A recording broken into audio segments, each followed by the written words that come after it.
Hello दोस्तों, नमस्कार। आप सभी का हार्दिक स्वागत है। चलिए करते हैं स्टार्ट आज का एडिटोरियल सेशन इस मोटिवेशनल कोट के साथ। Excellence begins where excuses end. Excellence की शुरुआत वहां से होती है जहां से बहानों का अंत होता है। देखिए, बहाने नहीं बनाने चाहिए, हम सबको पता है, लेकिन हम लोग इतने बहाने बना चुके होते हैं कि वो डेली लाइफ का हिस्सा बन जाता है। हम लोग हमेशा कहते रहते हैं कि हम गरीब हैं इसलिए नहीं कर पाए। मैं इंग्लिश की बात ही कर लूँ कि हमारा हिंदी मीडियम से रह चुका हूँ, इस कारण से मैं ये नहीं कर पा रहा हूँ। ये सब बहाने हैं, आप इन सबको अलग रखिए। ज़रूर आप सफल होंगे, ज़रूर आप एक्सेलेंस अचीव कर पाएंगे। तो आज का एडिटोरियल सेशन है स्टैंड स्टिल, और ये एडिटोरियल सेशन आधारित है कि अब स्टेडियम्स को खोलने की अनुमति मिली है, डिक्टेट दिया गया है होम मिनिस्ट्री के द्वारा, उस बारे में आर्टिकल है। तो अगर यहाँ पे स्टेडियम्स को खोलने की अनुमति मिली है तो उसके क्या एडवांटेज हैं, ठीक है, और साथ ही में कौन सी चीज़ें हैं जिनका ध्यान रखना पड़ेगा एथलीट्स को, उस बारे में आर्टिकल आपको बताएगा। तो प्रेफिस या समरी क्या है, देखिए मैं समरी लिख कर दे रहा हूँ आपको ताकि आप एक आइडिया लगा सकें कि समरी ऐसे लिखी जाती है। समरी का मतलब सीधी सी बात है कि आपको जो पैराग्राफ दे रखा है उसको छोटा बनाना है, सबसे पहली बात, और सबसे मुख्य बात यही है कि उसको छोटा कर देना है। दूसरा, उसमें से अगर आपको समरी नहीं लिखनी आती अपने शब्दों में तो कोई खास बात नहीं है, आप शुरुआत में ऐसे कोशिश करें कि जो की पॉइंट्स हैं, उसके जो भी इंपॉर्टेंट लाइंस हैं उनको इकट्ठा कर लीजिए, वो आपके समराइज कर देगा उन चीज़ों को। उसके बाद ये प्रयास करें कि जो आपने 5 या 6 या 7 लाइंस आपने निकाली हैं, उन लाइंस को अपने शब्दों में आप कैसे डिफाइन कर सकते हैं, कोशिश करिए। ज़रूरी नहीं है कि आप बहुत डिफिकल्ट वर्ड्स का यूज़ करें, बहुत सिंपल शब्दों का यूज़ करके भी आप सेंटेंस फ्रेम कर सकते हैं, ठीक है। और उसके बाद आप मदद ले सकते हैं, जो मैं लिख के देता हूँ हर दिन आपको, प्रेफिस या समरी, उसकी हेल्प से भी आप कोशिश कर सकते हैं। तो देखिए, प्रेफिस या समरी क्या है इसकी। The home ministry's dictate to open stadiums without crowds is welcome news for all shades of athletes. Home ministry का डिक्टेट, डिक्टेट का मतलब आदेश होता है, ऑर्डर, डिक्री इसको बोलते हैं। तो होम मिनिस्ट्री का आदेश आया कि भाई स्टेडियम्स को खोल दिया जाए, लेकिन एक शर्त रख दी है कि यहाँ पे भीड़ नहीं होनी चाहिए। तो ये जो आदेश है एक वेलकम न्यूज़ है, स्वागत योग्य एक समाचार है। किसके लिए? सभी प्रकार के एथलीट्स के लिए, चाहे वो एथलीट फिर किसी भी स्पेयर का हो, हर प्रकार के शेड्स के एथलीट्स के लिए ये एक वेलकम न्यूज़ है। आगे देखिए, since athletes can not help practising the order will serve in their best of interest. चूंकि एथलीट्स जो हैं वो प्रैक्टिसिंग मतलब प्रैक्टिस किए बिना नहीं रह सकते, ये एक स्ट्रक्चर का आप यूज़ करिए, कोशिश करिए इसको बनाने की। Can not help plus ING लगता है, इसका मतलब है ऐसा काम किए बिना नहीं रह सकता। जैसे आप ये कहें कि I can not help laughing, में हंसे बिना नहीं रह सकता। He can not help making excuses, वह एक्सक्यूजेज किए बिना नहीं रह सकता, है ना। इसी प्रकार से she can not help singing, वह गाए बिना नहीं रह सकते। तो इस प्रकार के सेंटेंसेस को can not help plus ING से लिखते हैं।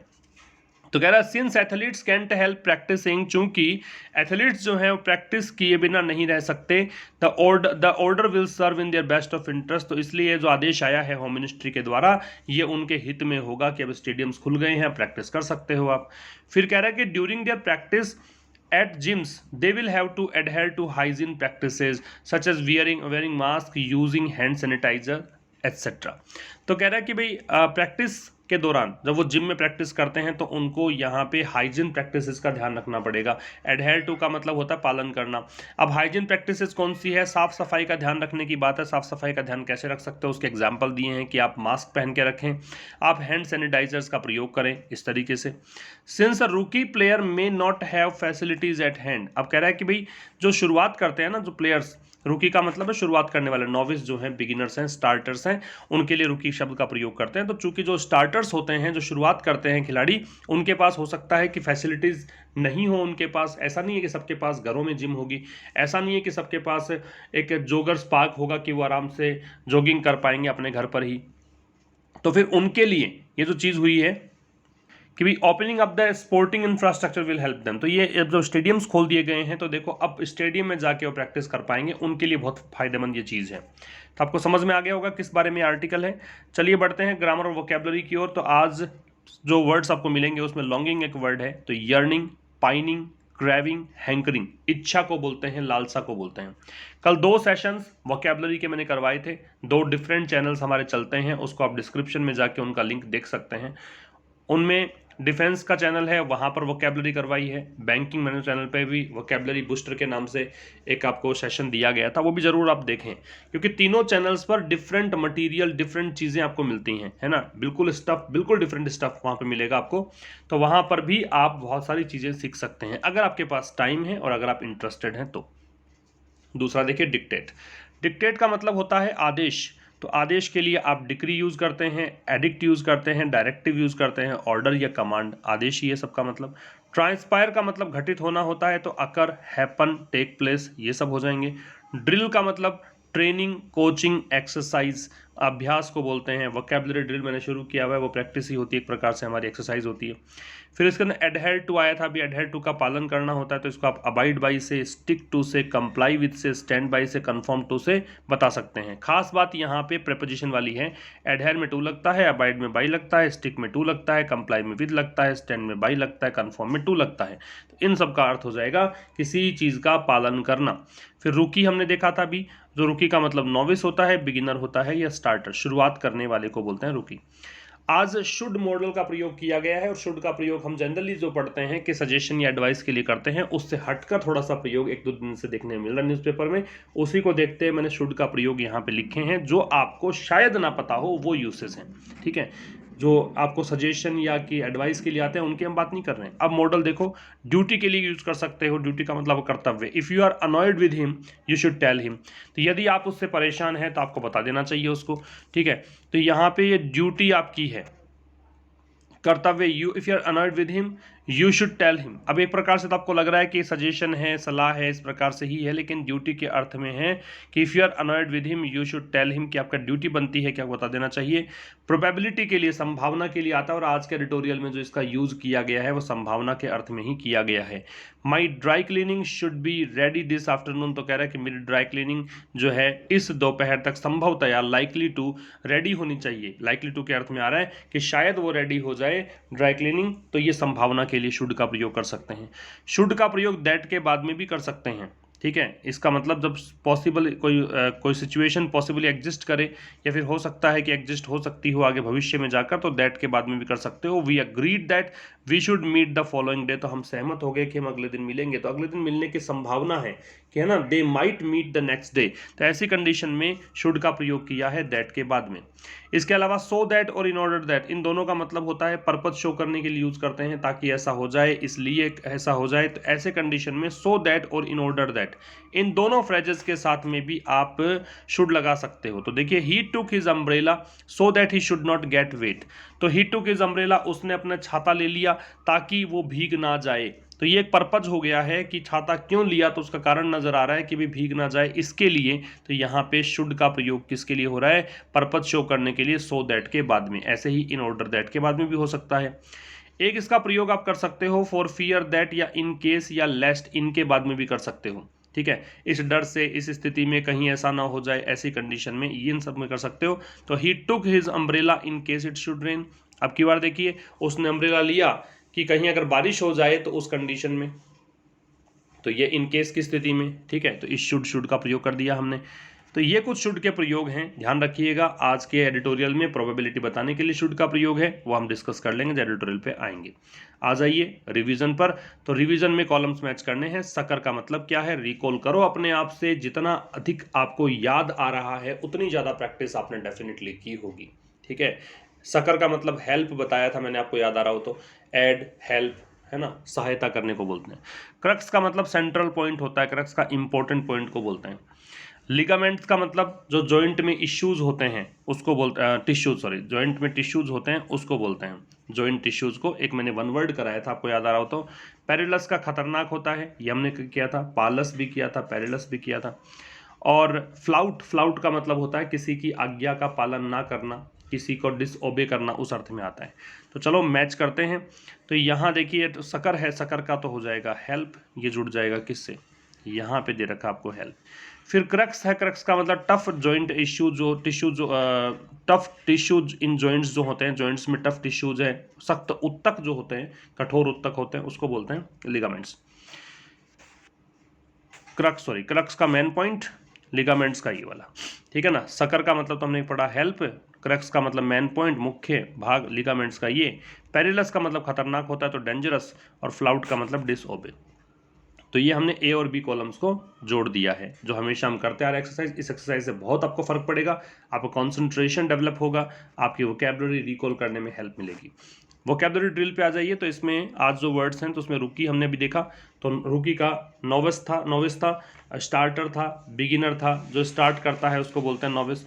डिक्टेट का हमने देखा अभी, डिक्टेट का ऑर्डर होता है, ठीक है। डिक्टेट का ऑर्डर, आपने एडिक्ट पढ़ा था, कमांड पढ़ा था, ये सब डिक्टेट के शब्द थे। डिक्री भी था। फिर ग्रिम है, ग्रिम का हमने देखा कि ग्रिम का मतलब सीरियस होता है। ग्रिम का मतलब अनप्लीजेंट भी होता है, जो सुखद ना हो, जो अच्छा ना हो, उसको ग्रिम बोलते हैं। हार्बर, हार्बर का मतलब होता है जैसे मान लीजिए कोई चीज़ कंटेन करती है वायरस वगैरह, उसको बोलते हैं। बैक्टीरिया कंटेन करती है, आप ये कह सकते हो। बैक्टीरिया, वायरस, माइक्रो ऑर्गेनिज्म जो होते हैं ना, सूक्ष्म जीव होते हैं, उनको कंटेन करे, उसको हार्बर, उसको शेल्टर करे, उसको हार्बर बोलते हैं। यूबिक्विटस, यूबिक्विटस का मतलब सर्वव्यापक, जो वाइड स्प्रेड हो, प्रेजेंट एवरीवेयर जिसको कह सकते हो, तो उसके लिए यूबिक्विटस शब्द का प्रयोग करते हैं। तो पहला सेंटेंस है, these dash cops don't know anything. Cops का मतलब पुलिस वाले। तो ये जो पुलिस वाले हैं कुछ नहीं जानते। अब कुछ नहीं जानते इसका मतलब क्या है कि वो रुकी हैं, वो दीज रुकी कॉप्स, क्योंकि वो रुकी हैं, नॉविस हैं, उनको इस बारे में जानकारी नहीं है, इसलिए रुकी शब्द का प्रयोग करेंगे।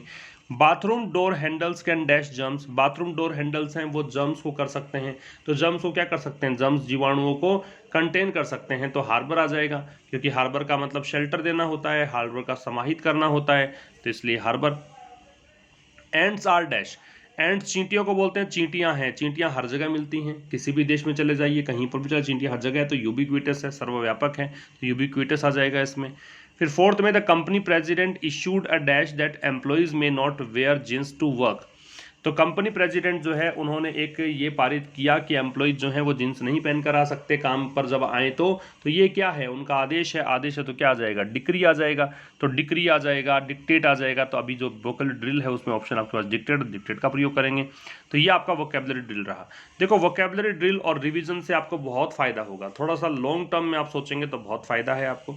मैं आपको नेमोनिक ट्रिक्स बता सकता हूँ, बहुत सिंपल तरीके से ट्रिक्स है, लेकिन ट्रिक्स से आपको केवल और केवल आज ही याद रहेगा, वो आज के लिए अच्छा लगेगा। कल आपको केवल ट्रिक्स याद रहेंगे, उसका एक्चुअल मीनिंग क्या है वो याद नहीं रह पाएगा। इसलिए सही तरीका आप फॉलो करें। वोकैबुलरी याद नहीं होते बहुत सारे, मैं सुनता हूँ, कमेंट्स भी पढ़ता हूँ, लेकिन वोकैबुलरी याद करने का तरीका ये कि बार बार में रिवीजन करो, बार बार में सेंटेंसेस में यूज करो, बार बार में आप उनका सिनोनिम्स को मेमोराइज करने की कोशिश करो, है ना। जितना आप प्रैक्टिस में लेंगे उतनी चीज़ें याद रहेंगी। चलो बात करते हैं अब एडिटोरियल की। स्टैंड स्टिल, ये इसका टाइटल है। स्टैंड स्टिल का मतलब गतिरोध को बोलते हैं। स्टैंड स्टिल का मतलब रुकावट को बोलते हैं, जहां कोई मूवमेंट पॉसिबल ना हो उसको बोलते हैं स्टैंड स्टिल, ठीक है। अब देखिए इसमें, the opening of Stadia for training should help athletes be ready when sport returns. ये जो स्टेडिया शब्द है ना, ये स्टेडियम का प्लूरल बनता है। स्टेडियम सिंगुलर है, स्टेडिया प्लूरल है। इसका मतलब ये नहीं कि स्टेडियम्स नहीं होता है, स्टेडियम्स भी होता है, स्टेडिया भी होता है। तो आपको अगर नाउन के कॉन्सेप्ट्स याद हो, नाउन अगर आपने कभी पढ़ा हो, तो उसमें प्लूरल बनाते हैं हम फॉरेन वर्ड्स का। उसमें ऐसा देखते हैं कि जिन शब्दों के बाद में यूएम दिए, जैसे स्टेडियम में यूएम है, वैसे प्रीमियम में भी होता है, बैक्टीरियम में होता है ना। तो ऐसे शब्दों को आप क्या करते हैं, यूएम को हटा के ए में चेंज करते हैं। डिक्टम भी होता है, इरेटम भी होता है, डेटम भी होता है, एजेंडम होता है, उन सब में यूएम को हटा के ए में चेंज करते हैं, प्लूरल बन जाता है। तो ये स्टेडिया प्लूरल है, स्टेडियम्स भी हो सकता है। तभी क्या बोलना चाह रहा है कि द ओपनिंग ऑफ स्टेडिया है for training should help athletes be ready when sport returns. तो द ओपनिंग का मतलब खोलना। अब ये ओपनिंग जो है वो जेरेंड बनेगा, क्योंकि इसको देखकर वर्ब लगेगी, सब्जेक्ट बन गया ये। तो स्टेडियम्स का जो खोलना है। अब आप अगर पूछोगे कि ओपनिंग है कौन सा, अगर मैं ओपनिंग से पूछूंगा ओपनिंग क्या है, किसकी ओपनिंग है, तो वो समझ में आएगा कि स्टेडियम की ओपनिंग है। स्टेडियम की है, इसका मतलब ओपनिंग यहाँ पे डेफिनेट हो गया, और डेफिनेट नाउन हो गया तो क्या लगाते हैं? द का प्रयोग करते हैं। तो कह रहा है कि जो स्टेडिया की ओपनिंग है, जो स्टेडियम्स को खोल देना है, किसके लिए? ट्रेनिंग के लिए, प्रशिक्षण के लिए। शुड हेल्प एथलीट्स, अब ये शुड है वो प्रोबेबिलिटी के लिए है, लाइकली तो संभवतया ये हेल्प करेगा एथलीट्स की, किसके लिए? कि वो तैयार रहें, कब? जब व्हेन स्पोर्ट रिटर्न्स, जब स्पोर्ट वापस लौटता है, जब खेल शुरू होते हैं फिर से। चूंकि कोविड-19 की वजह से, लॉकडाउन की वजह से सब कुछ बंद कर दिया गया था, तो अब ये स्टेडियम खोल दिए गए हैं, तो ये यहाँ पे मदद करेगा एथलीट्स की कि वो तैयार रहें जब यहाँ पे खेल फिर से स्टार्ट हो, फिर से प्रारंभ हो। चूंकि स्पोर्ट जो है सिंगुलर है तो इस कारण देखो रिटर्न्स का प्रयोग है, एस जोड़ दिया इसमें इसने। आगे देखो, athletes are obsessed with movement. छोटा सा सेंटेंस है, एथलीट समझते ही हो आप। ऑब्सेस्ड का मतलब होता है एक प्रकार की फीलिंग आती रहती है दिमाग में, जैसे उसका खुमार छाया रहता है, वो दिमाग से बाहर निकलता ही नहीं, चाहे वो पॉजिटिव हो या नेगेटिव हो, तो जुनून सवार होता है सर पे, उसको बोलते हैं ऑब्सेस्ड। ऑब्सेस्ड में जनरली जिस फीलिंग से आप ऑब्सेस्ड रहते हैं ना उसके लिए विद लगता है, और किससे? मूवमेंट से, मूवमेंट का गतिशीलता। तो एथलीट्स जो है ना उन पे जुनून सवार रहता है मूवमेंट का, वो स्थिर तो रह ही नहीं सकते, वो हमेशा हाथ पैर हिलाते रहेंगे, कसरत करते रहेंगे, व्यायाम करते रहेंगे, दौड़ते रहेंगे, प्रैक्टिस करते रहेंगे, है ना। तो इसको बोलते हैं ये ऑब्सेस्ड है, किससे? मूवमेंट से। फिर कह रहा है being static isn't part of their DNA and while the novel coronavirus pandemic forced people indoors and lockdown became the grim reality, sports persons struggled with the new normal. अब ये वाक्य क्या कह रहा है? बीइंग स्टैटिक, स्टैटिक का मतलब होता है गतिहीन होना, एकदम स्थिर होकर बैठ जाना। तो बीइंग स्टैटिक, तो गतिहीन होना जो है, स्टैटिक होना जो है, इजंट नहीं है, पार्ट हिस्सा ऑफ देयर डीएनए, देयर यहाँ पे एथलीट्स के लिए आ रहा है, उनके डीएनए का हिस्सा नहीं है, मतलब उनके, हम कई बार कहते हैं ना कि ये तो मेरे डिक्शनरी में शब्द ही नहीं है ना। जैसे आप कहें कि कई बार आप डायलॉग सुनते हैं कि असफल होना तो मेरे डिक्शनरी में है ही नहीं, तो वैसा है कि इनकी डिक्शनरी में एक चीज़ नहीं है स्टैटिक होना, वो मूवमेंट से ऑब्सेस्ड रहते हैं, हमेशा मूवमेंट करते रहते हैं, हमेशा चलते रहते हैं, हमेशा कसरत करते रहते हैं, है ना, एक्सरसाइज करते रहते हैं, जिम जाएंगे, प्रैक्टिस करेंगे, so many things are there to do. लेकिन यहाँ पे स्टैटिक होना उनके डीएनए का हिस्सा नहीं है। And while the novel corona virus pandemic forced people, और जब नोवेल कोरोना वायरस पेंडेमिक जो है इसने लोगों को मजबूर कर दिया, फोर्स का मजबूर करना, किसके लिए? पीपल इंडोर्स, कि वो घर में ही रहें, and lockdowns became the grim reality, और लॉकडाउन जो है वो ग्रिम रियलिटी बन गया। ग्रिम का मतलब क्या है? अनप्लीजेंट, रियलिटी का मतलब क्या है? वास्तविकता। तो ये लॉकडाउन्स जो हैं वो एक वास्तविकता बन गई, और ऐसी वास्तविकता पसंद किसी को ही नहीं है, ठीक है। कभी कभी कभार घर पे रहना ठीक है, लेकिन अब कोई कामकाज करने को नहीं है, सब घर पे रुके हुए हैं, तो ये बहुत बड़ी एक ग्रीम रियलिटी बन गई। Sports persons struggled with the new normal, तो अब स्पोर्ट्स पर्सन जब ऐसी स्थिति हो गई तो स्पोर्ट्स पर्सन जो है वो नया नॉर्मल जो बना है, भाई पहले सामान्य जीवन क्या था? सामान्य जीवन था कि हम सुबह उठते थे, प्रैक्टिस पर जा रहे हैं, है ना, प्रैक्टिस सेशन से आ रहे हैं, 11 बजे जिम से आ रहे हैं, उसके बाद आपने एक अपना जो रूटीन का कार्य किया, वो थोड़ा सा आराम कर लिया, लंच वगैरह किया, तो ये एक नॉर्मल था। अभी नया नॉर्मल क्या है कि आप पूरे दिन घर में हैं, आप लेट उठते हैं, रात को लेट सोते हैं, प्रैक्टिस करने को कुछ है नहीं, तो ये एक नया नॉर्मल बन गया है, तो उसके साथ यहाँ पे स्ट्रगल कर रहे हैं। तो स्पोर्ट्स पर्सन जो हैं उन्होंने स्ट्रगल किया है किससे? न्यू नॉर्मल से। तो यहाँ आप देखो क्या चीज़ है, अब देखो आज का जो एडिटोरियल है, या मैंने पहले भी कई बार देखा है कि स्पोर्ट्स आर्टिकल जो भी होता है ना उसको थोड़ा सा आपको समझना होता है। आप अगर एग्जैक्ट मीनिंग निकालने की कोशिश करेंगे, लिटरल मीनिंग, शब्दों का मीनिंग, तो शायद आपको पूरी कहानी समझ में नहीं आएगी।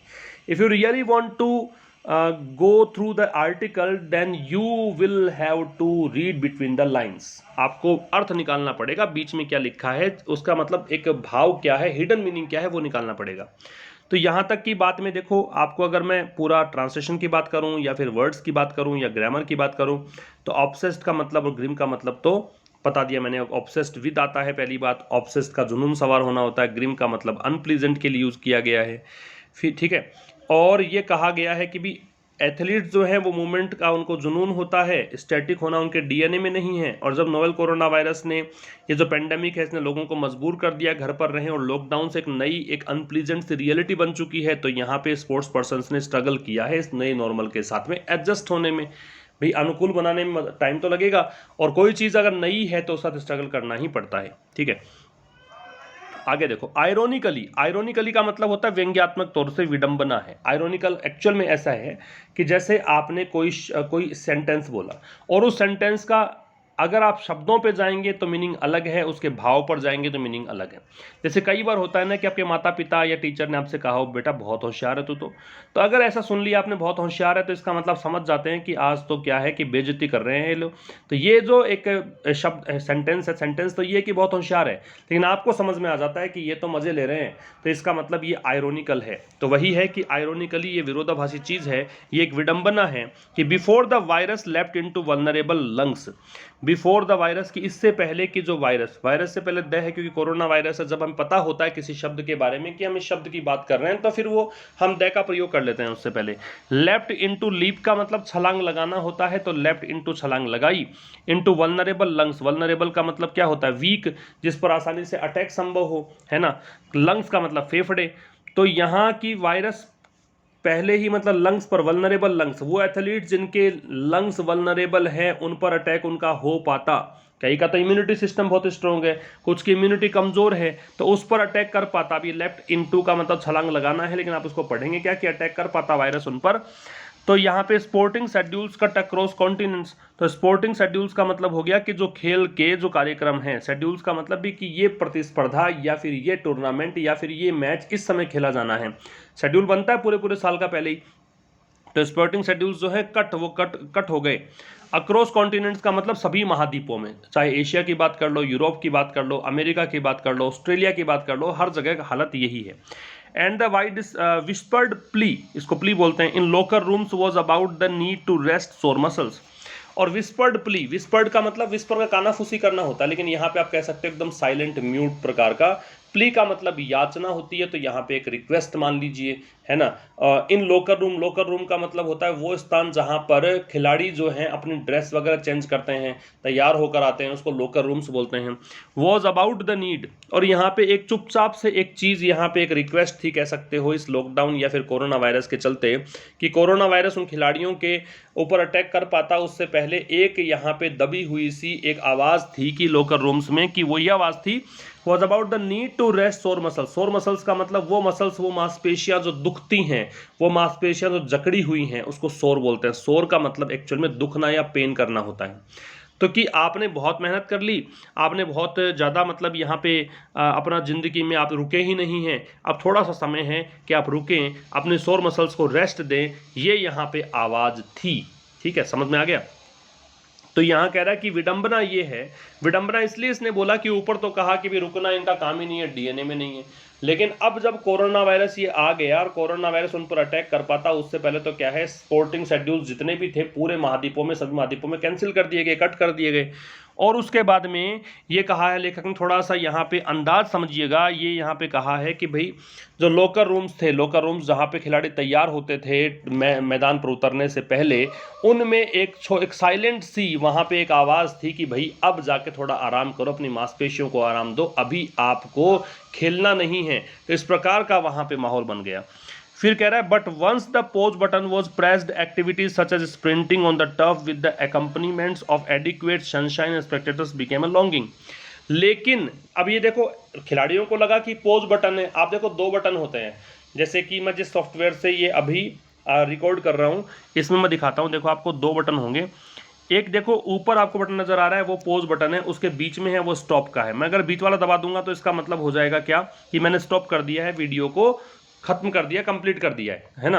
और ऊपर वाला है पॉज का मतलब थोड़े समय के लिए विराम लेने के लिए आप उसको रोक सकते हो, उसको पॉज कर सकते हो। तो वैसा ही यहाँ पे है कि यहाँ पे पॉज बटन का मतलब हो गया कि जब एक बार पॉज बटन को प्रेस किया गया, ये पैसिव वॉइस हो गया वॉच के साथ थर्ड फॉर्म। तो जब पॉज बटन को प्रेस किया गया कि भी थोड़े समय के लिए आराम ले लो, फिर जल्दी आ जाएंगे वापस, कोई दिक्कत नहीं है। तो activities such as sprinting on the turf, sprint का मतलब एक दौड़ होती है, फराटा दौड़ जो होती है, तेज दौड़ होती है, उसको स्प्रिंटिंग बोलते हैं। टर्फ का मतलब घास का मैदान होता है। तो एक्टिविटीज सच एज का एग्जाम्पल के लिए यूज करते हैं, जैसे कि फराटा दौड़ जो मैदान पे हुआ करती थी, विद द एकम्पनीमेंट्स, एकम्पनीमेंट्स का मतलब क्या होता है, साथ, तो किसी चीज के साथ, किसका साथ, ऑफ एडिक्वेट सनशाइन, मतलब जब स्प्रिंटिंग होती थी घास के मैदान पर तो पर्याप्त मात्रा में धूप मिलती थी, विटामिन डी पर्याप्त मात्रा में, एंड स्पेक्टेटर दर्शक मिलते थे, वो सब यहाँ पे क्या है, बिकेम अ लॉन्गिंग, ये यहाँ पे एक इच्छा बनकर रह गई। लॉन्गिंग का मतलब यर्निंग, पाइनिंग, क्रेविंग, हैंकरिंग हमने पढ़ा, इच्छा को बोलते हैं, लालसा को बोलते हैं। तो जब एक बार एक पॉज बटन जब प्रेस किया गया, एक बार के लिए जब रोक दिया गया इसको, तो ये जो एक्टिविटीज है, जैसे कि दौड़ होती थी घास के मैदान पर और उसमें दर्शक हुआ करते थे, धूप मिला करती थी, ये सब मतलब कल की बातें हो गई, बहुत पुरानी बातें हो गई, सदियों पुरानी बातें से लगने लग गई। ठीक है, ऐसा कहना चाहता है। आगे देखो, however many of this kinetic individuals devise their coping mechanisms. However मतलब हालांकि, फिर भी, ये एक एडवर्सेटिव कंजंक्शन है। Many of these many of these kinetic individuals, kinetic का मतलब गतिशील, ये स्टैटिक का उल्टा होता है। आपने अगर साइंस के स्टूडेंट रहे हो तो पता होगा आपको, काइनेटिक एनर्जी होती है ना, तो वो गतिशील को बोलते हैं। तो फिर भी many of this kinetic individuals, इनमें से अनेकों, मैनी मतलब अनेकों, किन में से, ऑफ दीज इनमें से किन में से, जो ऊपर बात कर रखे एथलीट जो रुके हुए हैं उनमें से। काइनेटिक इंडिविजुअल्स इसलिए कहा कि एथलीट्स रुकते तो है नहीं, तो काइनेटिक कहना उचित समझा लेखक ने यहाँ पे। डिवाइस का मतलब क्या होता है, कोई चीज़ को इन्वेंट करना होता है, नई चीज़ फॉर्मुलेट करना होता है, इन्वेंट करना होता है, बनाना होता है, कॉन्कॉक्ट करना होता है, ठीक है। तो काइनेटिक इंडिविजुअल्स हैं, उन्होंने क्या किया, कॉपिंग मैकेनिज्म्स, मैकेनिज्म का मतलब होता है सिस्टम, और कॉपिंग का मतलब तालमेल बैठाने वाला सिस्टम। तो कुछ यहाँ पे सिस्टम इजाद किया, कुछ यहाँ पे तरीके इजाद किए ताकि तालमेल बना रहे, ताकि प्रैक्टिस छूटे नहीं, ठीक है ना। तो यहाँ पे कह रहा है फिर भी अनेकों जो काइनेटिक इंडिविजुअल्स हैं, अनेकों जो एथलीट्स हैं, यूँ कह दीजिए, थोड़ा सा लेखक ने यहाँ पे शब्द अच्छे अच्छे यूज किए हैं थोड़ा सा घुमाने के लिए। बाकी अगर आप सीधे सिंपल शब्दों में बात करें तो ये कह रहा है फिर भी इसलिए लगाया क्योंकि ऊपर तो इसने कह दिया कि भाई अब इनको मतलब कुछ यहाँ पे मैदान पे आने को नहीं है, धूप मिला करती थी, दर्शक हुआ करते थे, प्रैक्टिस किया करते थे, ये सब कल की सी बातें हो गई है। लेकिन फिर भी इनमें से अनेकों ऐसे इंडिविजुअल्स हैं, ऐसे एथलीट्स हैं जिन्होंने अपने अपने तरीके ईजाद कर लिए हैं, किस लिए, कॉप करने के लिए, मतलब सामंजस्य तालमेल बैठाने के लिए इन सिस्टम से, है ना, मतलब इस माहौल से तालमेल बैठाने के लिए कुछ नए सिस्टम, कुछ नया चीज़ें ईजाद कर ली हैं। देखो कौन कौन से एग्जाम्पल दिए हैं। New Zealand cricket captain Kane Williamson gave catching practice to his dog. New Zealand के क्रिकेट कैप्टन जो है केन विलियमसन, जानते होंगे आप इनको, इंग्लैंड और न्यूजीलैंड का मैच नहीं भूल पाए होंगे अब तक आप, कितना कांटे की टक्कर थी, न्यूजीलैंड को हार का सामना करना पड़ा था, बेन स्टोक्स को मैन ऑफ द मैच चुना गया था, वो ये मैच है। तो केन विलियमसन जो है वो, उन्होंने gave catching practice to his dog, उन्होंने कैचिंग प्रैक्टिस शुरू कर दी डॉग के साथ अपने। England allrounder Ben Stokes bowled in the driveway, England के जो ऑलराउंडर है बेन स्टोक्स, उन्होंने मतलब यहाँ पे क्या, बॉल करना शुरू कर दिया ड्राइवे पे। ड्राइवे पे क्या होता है मैं समझा दूंगा, वैसे ड्राइवे समझिए एक बार फिलहाल, मैं आपको एक इमेज दिखाऊंगा उससे क्लियर हो जाएगा ड्राइवे क्या है। ड्राइवे का मतलब होता है वैसे कि जब आप घर से निकलते हो और मेन रोड पर पहुंचते हो, उससे पहले वाले जो रोड है, उससे पहले वाले जो गली है, उसको ड्राइवे बोलते हैं। तो ड्राइवे पर उन्होंने बॉलिंग की प्रैक्टिस शुरू कर दी। Indian tennis star Rohan Bopanna slammed forehands into walls, इन्होंने फोरहैंड एक जो है, ये भी दिखाऊंगा इमेज क्या है। फोरहैंड एक स्ट्रोक होता है टेनिस के अंदर, स्लैम का मतलब जोर से दे मारने को बोलते हैं, पुश फॉरवर्ड होता है ना, पुश करना होता है विद फोर्स, है ना, धकेलना होता है फोर्स के साथ। तो भारतीय जो टेनिस स्टार रोहन बोपन्ना, उन्होंने मतलब फोरहैंड की प्रैक्टिस शुरू कर दी इनटू वॉल्स। और कैसे प्रैक्टिस कर रहे हैं, चूंकि उधर तो कोई खिलाड़ी है नहीं, तो इसलिए प्रैक्टिस शुरू कर दी दीवारों के साथ, कि बॉल देते हैं, फोरहैंड का प्रयोग करते हैं, दीवार से बॉल टकराती है, फिर से आती है, फिर से वो शॉट खेलते हैं। वाइल जबकि स्पीडस्टर जसप्रीत बुमराह, जबकि तेज गेंदबाज जो जसप्रीत बुमराह है, इनको तो कौन नहीं जानता, सब जानते हो क्रिकेट प्रेमी अगर आप हैं, क्लीन्ड हिज होम डेली, इन्होंने क्या शुरू कर दिया, अपने घर को क्लीन करना शुरू कर दिया। तो प्रैक्टिस तो कर रहे हैं जैसे तैसे करके। देखो घर को क्लीन करने में भी एक्सरसाइज होती है, तो आप लोग भी ये काम कर सकते हैं, मम्मी का हाथ बटा सकते हैं अपने, है ना।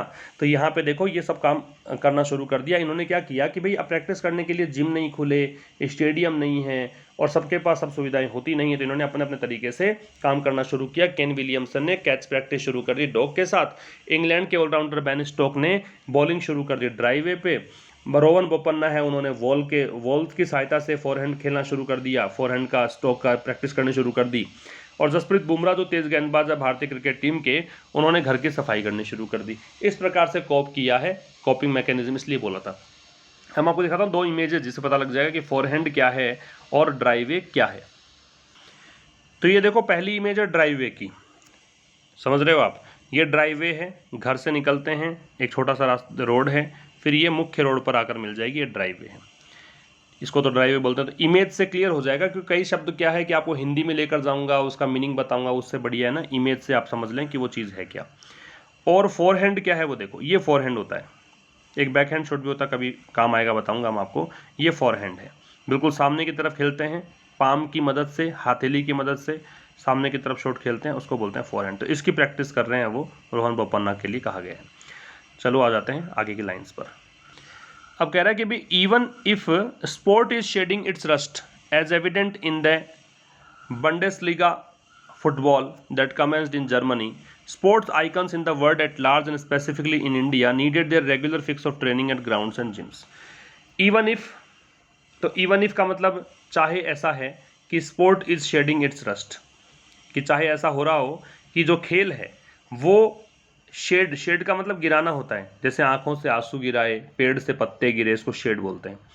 इट्स रस्ट का मतलब जंग होती है, जंग लग जाती है, काफ़ी समय तक कोई चीज़ यूज़ ना करे जंग लग जाती है। कई तो घर पे भी कहते हैं कि बेटा दिमाग का यूज़ किया कर, जंग लग जाएगी, तो वो रस्ट है ये, है ना। तो even if sport is shedding its rust, तो चाहे खेल जो है वो अपनी जंग को हटा रहा हो, शेड कर रहा हो, एज एविडेंट, जैसा कि नजर आया। एविडेंट का मतलब ऑब्वियस होता है, क्लियर होता है, जो एकदम अपेरेंट है, सामने है। इन बंडेस एंड ऑफ बंडेसलीगा फुटबॉल, ये नाम है इस फुटबॉल में, जो कि ये टूर्नामेंट होगा या मैच होगा, दैट इसके लिए आ रहा है, जो कमेंस हुआ, कमेंस का मतलब शुरुआत होनी, इन जर्मनी में जो शुरू हुआ, वहाँ पे नजर आया कि ठीक है शुरुआत तो हुई, कम से कम काफ़ी दिनों से जंग लगा हुआ था, मैच शुरू तो हुए। Sports icon in the world, sports icon का मतलब जो मशहूर हस्तियां हैं स्पोर्ट्स से जुड़ी हुई, वो पूरे विश्व भर में, वर्ड से पहले द लगता है, याद रखिएगा। एट लार्ज का मतलब होता है सामान्यतया कह सकते हो, जनरली कह सकते हो। एंड स्पेसिफिकली इन इंडिया, और विशेष करके भारत की बात कर लो। एट लार्ज और स्पेसिफिकली में अंतर ये हो गया, एट लार्ज तो सामान्यतया और ये विशेषतया। Needed their regular fix of training at grounds and gyms, उनको जरूरत पड़ने लग गई their regular fix of training, कि उनको नियमित तौर पर ट्रेनिंग की जरूरत पड़ गई, कहाँ पर, ग्राउंड्स में भी और जिम्स में भी। फिर देख लो कि चाहे स्पोर्ट जो है वो अपना जंग हटा रहा हो, भी खुद खेल तो अपना जंग हटा रहा है, खेल तो शुरू हो गया, और ये एविडेंट है, ये सामने आया इसमें, है ना, जो कि शुरू हुआ जर्मनी में। तो स्पोर्ट्स आइकन जो है पूरे वर्ल्ड वाइड उन्होंने मतलब सामान्य केस में शुरू कर दी है ना। क्या शुरू कर दी है, ट्रेनिंग शुरू कर दी है अपनी ग्राउंड्स पर और जिम्स पर, मतलब कह रहे हो कि इनको जरूरत पड़ी ट्रेनिंग की ग्राउंड पर और जिम पर। आगे देखो, staying fit and healthy was non negotiable in the buildup towards the eventual return of sport. Staying fit का मतलब फिट रहना, एंड हेल्दी स्वस्थ रहना, was non negotiable. Non negotiable मतलब जिससे समझौता नहीं किया जा सकता, है ना। फिर फिट रहना है, स्वस्थ रहना है, ये वो चीज़ थी जिससे समझौता हो ही नहीं सकता। किस चीज़ में, इन द बिल्डअप का मतलब होता है कि आप जब, मान लीजिए मैं एक एग्जांपल दूँ, वो क्रिकेट खेलने के लिए 2 ओपनर मैदान पे आए, आप कोई भी ओपनर ले लीजिए, इंडियन क्रिकेट टीम की बात कर लीजिए, 2 ओपनर्स मैदान पर आए, तो उससे पहले बिल्डअप करते हैं कि ऐसा नहीं है कि मैदान पे ऐसे ही सो के उठ के आ गए। उससे पहले जब मैदान पर वो उतरता है कोई भी टीम मैच खेलने के लिए, उससे पहले उनको बहुत मेहनत करनी पड़ती है, प्रैक्टिस सेशंस उनके लिए होते हैं, वो जिम में पसीना बहाते हैं, है ना, वैसे ही डाइट लेते हैं। तो ये बिल्डअप है, उसके लिए तैयार होना है। तो बिल्ड करके अप करना, बिल्ड का मतलब क्या होता है, बनाना, और अप करना मतलब उसके लेवल को बढ़ाना। तो बिल्डअप इस प्रकार से याद रखेंगे आप। तो कह रहा है स्टेइंग फिट एंड हेल्दी, तो फिट रहना और हेल्दी रहना वो नॉन नेगोशिएबल, ये मतलब बिल्कुल भी समझौता नहीं हो सकता इन चीज़ों में। In the buildup towards the eventual return of sport, towards का मतलब की ओर, इवेंचुअल का मतलब अंतिम, अंततः, रिटर्न का मतलब वापसी, स्पोर्ट की वापसी। तो जब खेल की वापसी हो रही है तो उससे पहले जो बिल्डअप होता है उसके लिए फिट रहना और स्वस्थ रहना, उसमें तो कुछ ऐसा है ही नहीं कि आप समझौता कर लो, है ना, ये तो नॉन नेगोशिएबल है। अगर seen in that light, the home ministry's dictate that stadiums can be opened across India without the crowds, a point echoed by Sports Minister Kiran Rijiju is welcome news for athletes of all shades, be it Olympics or Q sports players. अब ये समझ में आ गया कि भाई आप जब match खेलना शुरू करोगे, जब आप कोई भी टूर्नामेंट करवाओगे, तो उससे पहले बिल्डअप होता है, उससे पहले खिलाड़ी को मेंटली फिजिकली तैयार होना पड़ता है। ऐसा नहीं है कि वो ऐसे ही उठ के आ जाएंगे। तो इन चीज़ों को ध्यान में रखते हुए, तो सीन इन दैट लाइट मतलब इस परिप्रेक्ष्य में देखते हुए, सीन का मतलब देखते हुए, इन दैट लाइट मतलब इस प्रकाश में देखते हुए, इसका ऐसे अर्थ निकालोगे तो ये निकलेगा, बाकी समझ में आएगा। तो आपको इसका मतलब जो ये चीज़ देखी है ना इस संदर्भ में, द होम मिनिस्ट्रीज डिक्टेट, गृह मंत्री का जो आदेश है, डिक्टेट का आदेश हो गया, डिक्री एडिक्ट हमने पढ़ा था, कमांड पढ़ा था, ऑर्डर पढ़ा था। तो गृह मंत्री का जो आदेश है, that stadiums can be opened, क्या आदेश आया कि stadiums can be opened, stadiums को खोला जा सकता है, पैसिव वॉइस हो गया, अक्रॉस इंडिया मतलब पूरे भारत में, विदाउट द क्राउड्स, बिना भीड़ के, बगैर भीड़ के खोल सकते हो। तो अब point echoed by sports minister, तो एक ऐसा पॉइंट जो कि प्रतिध्वनित किया गया स्पोर्ट्स मिनिस्टर के द्वारा, किरण रिजिजू के द्वारा। इको का मतलब प्रतिध्वनि, प्रतिध्वनि क्या होती है कि एक आवाज है वही गूंज कर वापस आए, वो इको है। तो होम मिनिस्ट्री का आदेश आया, फिर इन्होंने जो खेल मंत्री, इन्होंने भी ये बात कह दी। तो ये क्या है, वेलकम न्यूज है, वेलकम न्यूज है, एक स्वागत योग्य समाचार है। For athletes of all shades, सभी प्रकार के एथलीट्स के लिए। फॉर एथलीट्स, एथलीट्स के लिए, ऑल शेड्स का मतलब सब प्रकार के एथलीट्स, चाहे किसी भी स्पोर्ट्स से संबंधित हो। B it Olympics. अब बी का प्रयोग ऐसे करते हैं कि चाहे वो ओलंपिक्स हो और या फिर वो क्यू स्पोर्ट्स प्लेयर्स हो। क्यू स्पोर्ट्स मतलब बिलियर्ड्स के प्लेयर्स होते हैं, बिलियर्ड समझते हो आप, पंकज आडवाणी, गीत शेट्टी जैसे शब्द आपने सुने हो, नाम सुने होंगे, भारतीय बहुत बड़े स्टार रहे हैं बिलियर्ड्स के। तो चाहे ये बिलियर्ड्स के हो या ओलंपिक्स हो, बिलियर्ड्स में तो क्या है, ज़्यादा मतलब फिजिकल ट्रेनिंग की जरूरत नहीं पड़ती है ना, इतना थोड़ी ना उछल कूद रहती है वहाँ पे। ओलंपिक्स में तो बहुत ज़्यादा एथलीट्स को बहुत मेहनत करनी पड़ती है। तो चाहे स्पोर्ट्स कोई सा भी हो, लेकिन यहाँ पे ये वेलकम न्यूज़ है। एक बात याद रखना कि न्यूज़ है वो अनकाउंटेबल नाउन होता है, इसी कारण से देखो ए नहीं लगा रखा, वरना इज अ वेलकम न्यूज़ आ जाता है यहाँ पे। तो न्यूज़ जो है अनकाउंटेबल है, इस कारण से ए नहीं है यहाँ पे। अगला देखो, sporting legacies are built upon what transpires on the field when two legends और teams clash, but the pathway that leads to it is built upon long hours in the gym and skill enhancement drills replicated ahead of competitions। थोड़ा सा देखो complicated बना रखा है passage को, लेकिन मैं बहुत आसान करने की कोशिश कर रहा हूँ। बस आप तो कंसंट्रेट रहें, और लेकिन इतना सीरियस होकर मत पढ़ना, बड़े मजे में लेकर पढ़ना, तब समझ में आएगा। स्पोर्टिंग लिगेसीज, स्पोर्टिंग का मतलब खेल, लिगेसीज का मतलब विरासत होती है। विरासत का मतलब दो चीज़ें हमें मिली हुई हैं, ठीक है। आर बिल्ट अपॉन, ये पैसिव वॉइस हो गया, आर के साथ थर्ड फॉर्म आ रही है, बिल्ड की थर्ड फॉर्म बिल्ट होती है, वो बनी होती हैं, वो आधारित होती हैं। What transpires on the field, transpire मतलब घटित होना, अकर होना। किस पर बनी होती हैं, जो कुछ भी मैदान पर घटित होता है, फील्ड पर घटित होता है। व्हेन टू लीजेंड्स और टीम्स, जब कोई दो लीजेंड्स, हो सकता है व्यक्तिगत प्रतिस्पर्धा हो तो दो खिलाड़ी, या फिर दो टीम्स क्लैश, भिड़ते हैं, क्लैश का मतलब भिड़ना। But the pathways that leads to it, लेकिन रास्ते जो कि, दैट यहाँ पे वे के लिए आ रहा है, जो लीड करता है, लीड टू मतलब आगे लेकर जाता है, इट इस तक, इज बिल्ट अपॉन वो बना होता है long hours in the gym, लंबे घंटे, काफ़ी घंटे बिताने पड़ते हैं जिम में। एंड स्किल एनहांसमेंट मतलब आपके जो स्किल है उसको बढ़ाना पड़ता है, उसके लिए आपको अभ्यास करना पड़ता है, ड्रिल्स करनी पड़ती है। रेप्लिकेट मतलब हू बहू वैसा का वैसा, रेप्लिकेट मतलब प्रतिलिपि को बोलते हैं। अहेड ऑफ कॉम्पिटिशन्स, तो प्रतियोगिताओं से पहले, अहेड ऑफ का मतलब पहले, तो कोई भी प्रतियोगिता है उससे पहले आपको वैसा का वैसा, मॉक ड्रिल्स होती है ना, वैसे की वैसे प्रैक्टिस करनी पड़ती है। तो ये तो है इसके शाब्दिक अर्थ, आप समझो। तो जो भी स्पोर्टिंग लिगेसीज है, जो विरासत में मिलता है स्पोर्ट्स की अगर बात करते हो आप, तो वो सब कुछ मतलब बनता है किससे, फील्ड पर जो घटित होता है उस चीज़ से। जब दो खिलाड़ी या फिर दो टीमें भिड़ती हैं, लेकिन वहाँ तक पहुँचने का रास्ता, कि ठीक है आप भाई स्पोर्टिंग लिगेसीज तो वैसे ही बनेगी, जैसे कई बार होता है ना कि ये रिकॉर्ड स्वर्णिम अक्षरों में लिखा जाएगा, ये इतिहास का हिस्सा बन गया है। अनिल कुंबले का अगर आपको याद हो तो 10 विकेट लिए थे, तो जिम लेकर एक बॉलर था, उसके बाद में अनिल कुंबले ने 10 के 10 विकेट चटकाए थे, तो वो पाकिस्तान के खिलाफ जब मैच था, तो वो एक ऐसा रिकॉर्ड हो गया, वर्ल्ड रिकॉर्ड हो, कोई तोड़ नहीं पाए। तो ये लेगेसीज कब बनी, जब दो टीमें मैदान पर आईं। इसे रोजर फेडरर हैं, राफेल नडाल हैं, मशहूर खिलाड़ी हैं टेनिस के, तो ये जब इतिहास रचते हैं तो ये भी कब होते हैं, जब ये मैदान पर भिड़ते हैं। लेकिन ये कह रहा है लेखक कि भाई यहाँ तक पहुँचने का रास्ता क्या है, कि यहाँ तक तो आ गए, ठीक है, वो लेगेसीज आपको मिलेंगी, वो आधारित होती हैं, वो बनती हैं, बिल्ट अपॉन मतलब बनती हैं, निर्मित होती हैं किस पर, कि जब दो खिलाड़ी या दो टीमें भिड़ती हैं, क्लैश होती हैं। लेकिन उन तक पहुंचने का रास्ता कहां से गुजरता है, वो गुजरता है आपको जिम में घंटों मेहनत करनी पड़ती है उस इतिहास को बनाने के लिए, और आपको अपनी स्किल एनहांसमेंट ड्रिल्स करनी पड़ती हैं, आपको अपनी कुशलताओं को बढ़ाने के अभ्यास करने पड़ते हैं। किससे पहले, कंपटीशन से पहले। रेप्लिकेट करना पड़ता है, कंपटीशन में करोगे वैसा का वैसा पहले करो। प्रैक्टिस सेशंस होते हैं, अभ्यास मैच होते हैं, इन सब की बात कर रहे हैं। अगर and as grounds and sports authority of India facilities allow coaches and their wards to prepare for the relay season ahead that includes next year's Olympics and world 2022 name a few hygiene practices have to be strictly adhered to.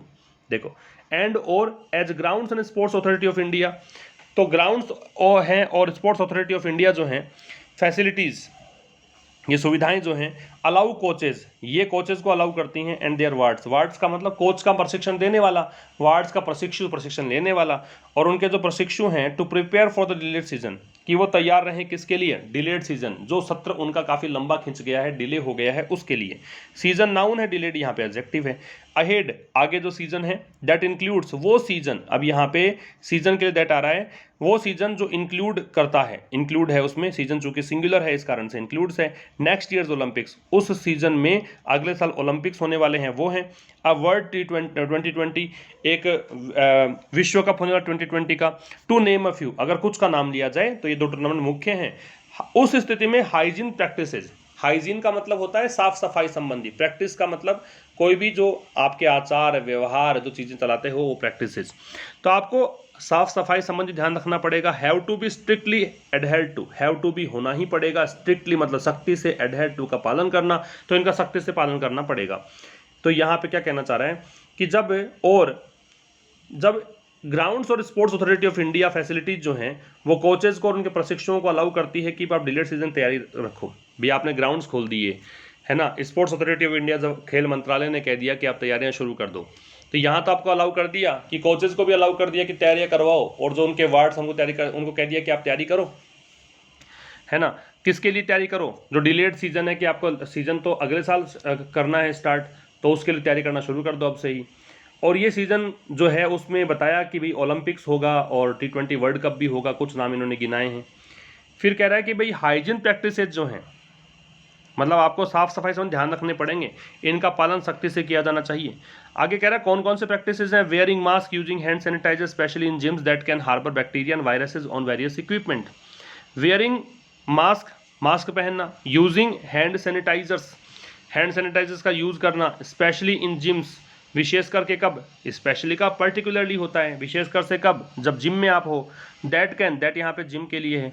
अब gym में देखो अलग अलग equipment होते हैं, है ना, तो उसके लिए कह रहा है कि दैट कैन हार्बर बैक्टीरिया, उन उपकरणों में हार्बर जिम्स जो हैं वो बैक्टीरिया को कंटेन कर सकती हैं, काफ़ी समय तक शेल्टर दे सकती हैं बैक्टीरिया को, एंड वायरसेस को कर सकती हैं ऑन वेरियस इक्विपमेंट, मतलब अनेकों इक्विपमेंट पर। वेरियस का विभिन्न इक्विपमेंट का उपकरण, और वेरियस के साथ बताता रहता हूं मैं कि प्लूरल नाउन लगेगा, लेकिन इक्विपमेंट देखो इक्विपमेंट्स नहीं बनता है, तो याद रखना कि इक्विपमेंट का प्लूरल नहीं बनता है, इक्विपमेंट का इक्विपमेंट ही रहेगा।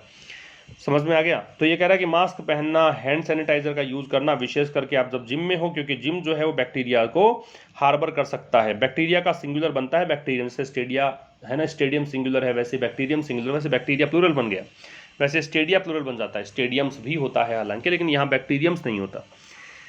And viruses on equipment and avoiding A common sporting reflex. The ubiquitous high five are absolutely essential as athletes wear their jerseys and kickstart their routines, even if not at the competitive level. अब कह रहा है and avoiding, तो देखो इनमें साफ सफाई से ध्यान में कौन कौन से रखना है? हैंड सैनिटाइजर का यूज़ करना है, मास्क पहनना है, अवॉइड करना है कॉमन स्पोर्टिंग रिफ्लेक्स। रिफ्लेक्स का प्रतिक्रिया होती है। कई बार आपने देखा होगा कि जैसे क्रिकेट की बात कर लेते हैं कि बॉलर ने विकेट विकेट चटकाते हैं, हाई फाइव देते हैं वो लोग। हाई फाइव समझते हो? हाई फाइव का मतलब ऊपर ताली बजाते हैं ना, हाथ से हाथ में लगाते हैं, गले मिलते हैं वो लोग, ये तो कॉमन रिफ्लेक्स हैं, ये प्रतिक्रिया आती है उनकी, है ना, गले मिलेंगे। कई बार ऐसा होता है कि गोद में उठा के ले गए वो खिलाड़ी को, तो ये कॉमन रिफ्लेक्स हैं, खुशी जाहिर करते हैं, तो इनसे बचना पड़ेगा। द यूबिक्विटस हाई फाइव, तो इसमें उदाहरण दिया यूबिक्विटस सर्वव्यापक, जो हर जगह होता है। हाई फाइव तो चलता ही है चाहे कोई भी टीम हो, ठीक है। आर एब्सोल्युटली इसेंशियल, ये सारे के सारे काम इसेंशियल हैं, एब्सोल्युटली इसेंशियल हैं। अब ये आर इसलिए लगाया कि 3-4 चीज़ें हो गई। हालांकि वेयरिंग था वो जेरेंड बन रहा था, wearing mask, using hand sanitiser है वो जेरेंड बन रहा था, यहाँ पे आपको कर दिया अवॉइडिंग, ये जेरेंड है, लेकिन 3 जेरेंड मिल गई तो फिर ये प्लूरल बन गया, करता तो प्लूरल हो गए। तो आर एब्सोल्युटली इसेंशियल, ये बिल्कुल महत्वपूर्ण है। इसेंशियल यहाँ पे नाउन है, एब्सोल्युटली एडवर्ब है, महत्वपूर्ण को इसेंशियल बोलते हैं। As athletes wear their jerseys, है ना, ये बिल्कुल महत्वपूर्ण है जब एथलीट्स अपने जर्सीज पहनते हैं।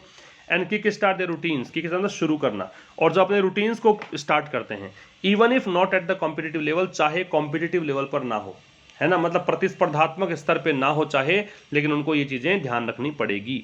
आगे कह रहे हैं एट द टॉप, स्पोर्ट में seem like all glitter and star dust but it's foundation is built upon struggling journey man. तो सबसे बड़ी बात, सबसे ऊपर बात किसको रखा है लेखक ने कि स्पोर्ट में सीम लाइक ऑल ग्लिटर, कि खेल जो है में हो सकता है, सीम प्रतीत हो, लाइक की जैसे, ऑल ग्लिटर मतलब सभी चकाचौंध को ग्लिटर बोलते हैं, कि खेल लग सकता है ऊपर से कि चकाचौंध भरा है।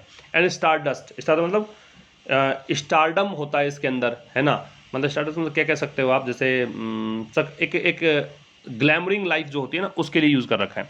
तो सबसे ऊपर बात है कि स्पोर्ट जो है देखने पर लगता है कि यहाँ पे ग्लैमर है, चकाचौंध है, चमक बिखरी हुई है ना, बहुत स्टारडस्ट है, यहाँ पे स्टार रातों रात बन जाता है व्यक्ति।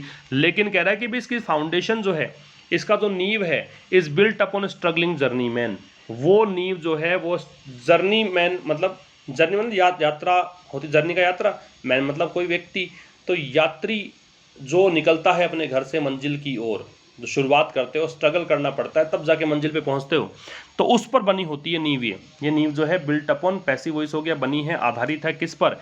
ऐसे जर्नी मैन पर, ऐसे खिलाड़ी पर जो कि स्ट्रगलिंग है, संघर्षरत है, बहुत संघर्ष करना पड़ता है वहां तक पहुंचने के लिए।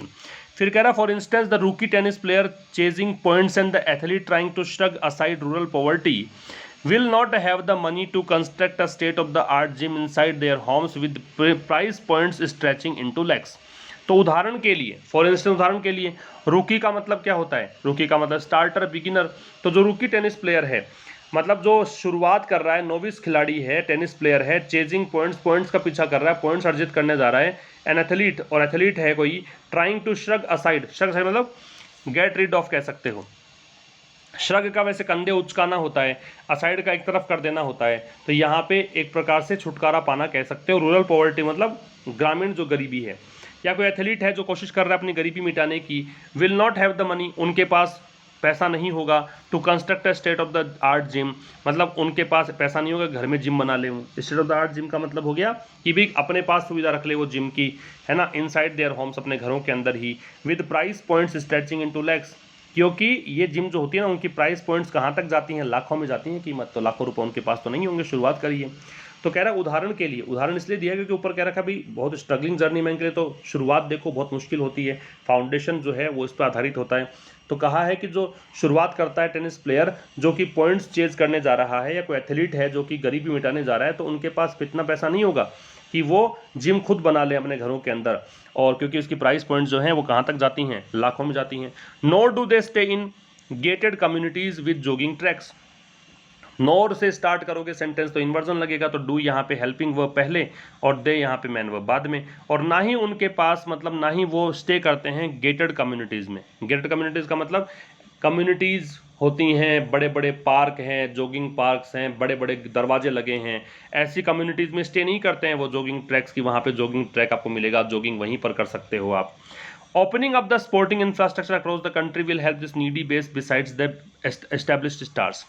तो कह रहा है opening of the sporting infrastructure. अब ये स्पोर्टिंग इंफ्रास्ट्रक्चर क्या हो गया? स्टेडियम ही हो गए। तो इनको खोल देना, स्पोर्टिंग इंफ्रास्ट्रक्चर को खोल देना पूरे देश भर में, अक्रॉस द कंट्री, पूरे देश भर में। विल हेल्प, वो सहायता करेगा। दिस नीडी बेस मतलब ये जरूरतमंद जो बेस है, जरूरतमंद जो एक तबका है जिनके पास फैसिलिटीज नहीं है, जिम घर पर नहीं है, जॉगिंग ट्रैक्स नहीं है, तो उनको मदद करेगा। बिसाइड्स द एस्टेब्लिश्ड स्टार, किसके अतिरिक्त? जो एस्टेब्लिश्ड स्टार है, जो मतलब आप जम चुके हैं, स्थापित हो चुके हैं, स्टारडम कमा चुके हैं, उनको तो जरूरत नहीं है, जरूरत पड़ेगी इनको, ज़्यादा जरूरत पड़ेगी, है ना। बिसाइड्स का मतलब के अतिरिक्त। A quiet start has been made even if competitive sport in India is some distance away। A quiet start has been made, एक शांतिपूर्वक एक स्टार्ट जो है वो हो गई है, प्रारंभ हो गया है। क्वाइट का मतलब शांत, एडजेक्टिव है यहाँ पे, स्टार्ट यहाँ पे नाउन है। तो एक शांत स्टार्ट जो है हैज़ बीन मेड, वो शुरू तो हो गई है। Even if competitive sport in India is some distance away, चाहे जो प्रतिस्पर्धात्मक खेल है भारत में वो कुछ दूरी पर हो, लेकिन शुरुआत तो धीमे धीमे शुरुआत तो हो चुकी है, ये कहना चाह रहा है। ये कहने का मतलब ये है कि भाई स्पोर्टिंग इवेंट तो नहीं आयोजित किया, स्टेडियम खोल दिया आपने, तो एक शुरुआत तो कर दी आपने कि हाँ ये होंगे आगे, एक आशा तो बंदी, एक उम्मीद तो बंदी। तो ये आपका आर्टिकल है आज का। इसका टोन प्रैग्मेटिक टोन कह सकते हो, लेखक ने बिल्कुल व्यवहारिक बातें इसमें की हैं, जो यथार्थ है वो दर्शाया है, तो प्रैग्मेटिक टोन इसकी हो सकती है। अब हम बात करते हैं idioms and phrases, one words और आज के क्विज की। तो वन वर्ड्स में देखिए पहला दे रखा है आपको, प्रॉपर्टी हैंडेड डाउन, इसको हैंडेड पढ़िएगा। After the death of a person, किसी व्यक्ति के देहांत के बाद कोई प्रॉपर्टी अगर हैंड डाउन कर दी गई, सौंप दी गई किसी को, तो उसको बोलते हैं इनहेरिटेंस, विरासत। One who breaks the established tradition and image, कोई व्यक्ति है जो स्थापित परंपराओं को तोड़ता है, जो भी सामाजिक परंपराएं हैं, प्रतीक हैं, उनको तोड़ता है, उसको आइकोनोक्लास्ट कहते हैं।